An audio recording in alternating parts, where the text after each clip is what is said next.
Lalu Allah berkata, untuk orang puasa aku janjikan dua kegembiraan pada saat dia buka puasa dan pada saat dia bertemu dengan Tuhannya Allah.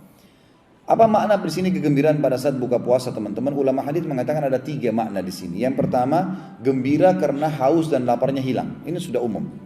Yang kedua, kegembiraan yang didapatkan adalah karena dia berhasil mengalahkan syaitan yang dari sebelum sahur sampai menjelang buka puasa berapa detik menggoda dia untuk mengurangi kadar pahala atau membatalkan puasanya.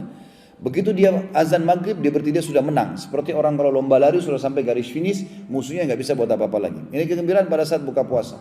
Dan yang ketiga adalah kegembiraan karena dia bisa melipat gandakan pahala dengan membuka puasakan orang lain. Sebagaimana akan kita jelaskan nanti. Itu kegembiraan. Jadi satu hari kita bisa dapat pahala 50 pahala puasa, 100 pahala puasa, 1.000.000 pahala puasa. Tergantung antum mau berapa banyak. Tinggal buka puasakan orang. Ya, gitu. Maka kita akan panen pahala. Maka pada saat buka puasa kita akan gembira di sini orang-orang beriman karena dia akan panen pahala dia dan pahala orang yang dibuka puasakan. Sementara kegembiraan yang kedua adalah pada saat bertemu dengan Allah, artinya dia akan masuk ke dalam surga. Dan penutupan hadis, dan bau mulutnya orang yang puasa lebih wangi di sisi Allah daripada bau kasturi. Apa maknanya kalimat ini, teman-teman sekalian? Tahu kasturi ya? Di sini pasti ada. Minyak kasturi biasanya mahal sekali ya, kalau yang asli itu. Tapi perlu digarisbawahi juga tidak semua orang suka baunya kalau yang buatan manusia ini yang ada di dunia. Lalu kenapa penggunaan kalimat kasturi di sini? Jawabannya hampir mirip dengan di surah Ar-Rahman disebutkan di surga akan ada kurma, ada anggur, ya, ada delima. Dalam surah Al-Waqiah ada pisang disebutkan. Ini kata ulama adalah hal-hal yang sama namanya dengan di dunia, tapi beda bentuk, beda aroma, beda cita rasa.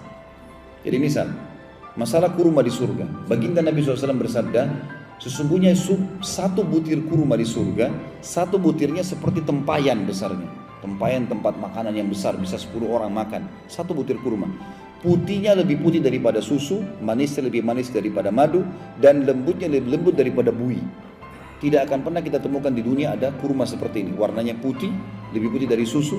Yang kita tahu adalah coklat, hijau, merah. Tapi putih nggak akan pernah ada kurma putih. Dan rasanya lebih manis daripada madu dan lebih lembut daripada buih.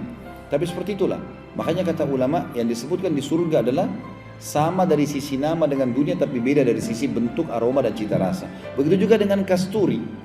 Kasturi surga beda teman-teman sekalian dengan kasturi dunia. Banyak sering digunakan kalimat ini ya, seperti misalnya selain bau mulutnya orang yang puasa di sisi Allah lebih wangi dari bau kasturi, juga ada hadis tentang orang yang mati syahid. Yang kata Nabi SAW, orang yang mati syahid akan menetes darah dari lukanya dan mengeluarkan wangi lebih wangi dari bau kasturi atau sebagai semerbak kasturi, gitu kan? Maka kata para ulama ini adalah kasturi akhirat. Dan yang dimaksud dengan kalimat Nabi SAW, sesungguhnya bau mulutnya orang yang puasa di sisi Allah lebih wangi dari bau kasturi adalah ahli surga yang rutin puasa. Nanti kalau dia ngobrol dengan ahli surga yang lain dan di surga itu, mulutnya mengeluarkan bau kasturi yang wangi. Dan ini tidak berlaku bagi orang yang tidak puasa. Misal, ada orang meninggal tidak sempat puasa Ramadan, mungkin karena kejahilan atau kena maksiatnya, lalu dia masuk neraka dulu dibersihkan dosanya, lalu dia masuk ke dalam surga. Nanti dia nggak dapat fasilitas itu. Jadi ini bukan maknanya teman-teman. Kalau kita baca dalam hadis misalnya, teman-teman baca buku, oh bau mulutnya orang yang puasa lebih wangi di sisi Allah dari bau kasturi. Bukan kita datang ke teman kita lagi puasa gini, ini cium bau mulut saya, kita tiupin ke dia.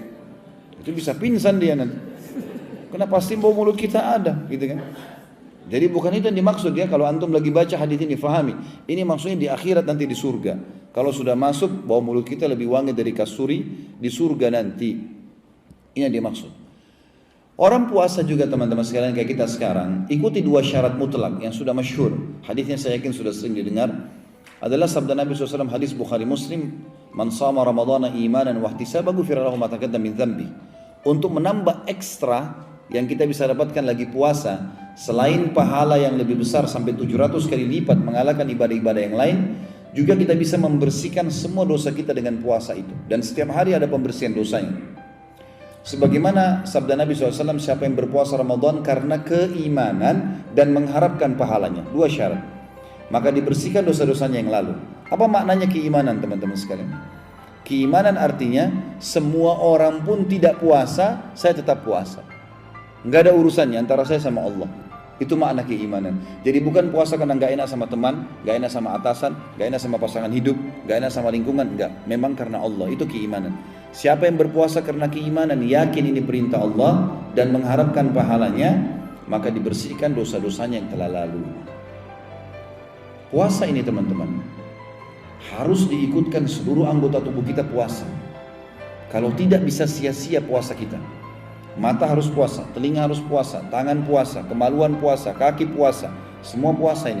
Jadi bukan cuma perut saja dengan tenggorokan. Misal contoh sabda Nabi SAW dalam sebuah hadis sahih riwayat Bukhari, man lam yada' qawla az-zuri wal 'amala bih, falaysa lillahi hajatun fi an yada'a ta'amahu wa syarabah. Siapa yang tidak meninggalkan perkataan dusta dan perbuatan dusta, maka Allah tidak sudi menilai lapar dan hausnya. Jadi kalau puasa tapi masih dusta, batal puasanya. Amal-amal ini tidak boleh dilakukan.